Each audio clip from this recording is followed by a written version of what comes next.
நெல்லையில் நேர்ந்த விபத்தில் 4 பேர் உயிரிழந்துள்ளனர். இது தொடர்பான விவரங்களை வழங்குவதற்காக செய்தியாளர் மருது இணைப்பில் இருக்கிறார்.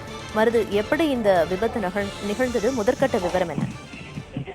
பிரியதர்ஷினி, திருநெல்வேலி மாவட்டத்தின் வடக்கு புறவழிச்சாலை பகுதியில் சாலை பராமரிப்பு பணி என்பது கடந்த ஒரு ஆண்டுக்கு மேலாக நடைபெற்று வருகிறது. இந்த நிலையில் திருநெல்வேலி மாவட்டம் கங்கைகொண்டான் அருகே ராஜா புதுக்குடி பகுதியைச் சேர்ந்த ஒரே குடும்பத்தைச் சேர்ந்த தாய், தந்தை, மகன் மற்றும் பேத்தி ஆகிய 4 பேர் இருசக்கர வாகனத்தில் வந்ததாக கூறப்படுகிறது. அப்போது வந்தபோது எதிரே வந்த அந்த டேங்கர் லாரி மீது அதிவேகமாக வந்தபோது எதிரே நேருக்கு நேர் மோதி விபத்து இருசக்கர வாகனத்தில் வந்த 4 பேர் சம்பவ இடத்திலேயே உயிரிழந்திருக்கிறார்கள். இந்த தகவலிருந்து சம்பவ இடத்திற்கு வந்த நெல்லை மாநகர காவல்துறை 4 பேரின் உடலை மீட்டு உடற்கூறாய்வுக்காக நெல்லை அரசு மருத்துவமனைக்கு அனுப்பி வைத்திருக்கிறார்கள். மேலும் சம்பவம் குறித்து நெல்லை அந்த டேங்கர் லாரியின் ஓட்டுநரை கைது செய்து விசாரணை என்பது நடத்தி வருகிறார்கள். மேலும் அந்த பகுதியில் கடந்த ஒரு ஆண்டுகளாக சாலை பணி என்பது ஆமை வேகத்தில் நடைபெற்று வருவதாகவும் இதன் காரணமாக அவ்வப்போது விபத்துகள் ஏற்படுவதாக தொடர்ந்து குற்றச்சாட்டை வந்த நிலையில் இன்று ஒரே குடும்பத்தைச் சேர்ந்த 4 பேர் உயிரிழந்திருக்கிறார்கள். மேலும் அவர் தொடர்பான முழுமையான விசாரணை நடத்தப்பட்டு வருகிறது. விசாரணைக்கு பிறகு விதிமீறி யார் வந்தது என்பது குறித்த விவரங்கள் என்பது தெரிய வரும்.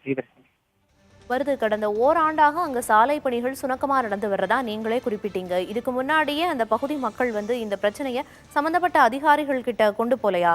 எந்த நடவடிக்கையும் எடுக்கப்படலையா? தொடர்ந்து புதிய தலைமுறை சார்பாக கூட அந்த பகுதி சாலை பணி என்பது ஆமை வேகத்தில் நடைபெற்று வருவதாகவும் நெல்லை மாநகரில் பல இடங்களில் சாலை பணி என்பது ஆமை வேகத்தில் நடைபெற்று வருவதாக தொடர்ந்து செய்தியானது ஒளிபரப்பு செய்து வருகிறோம்.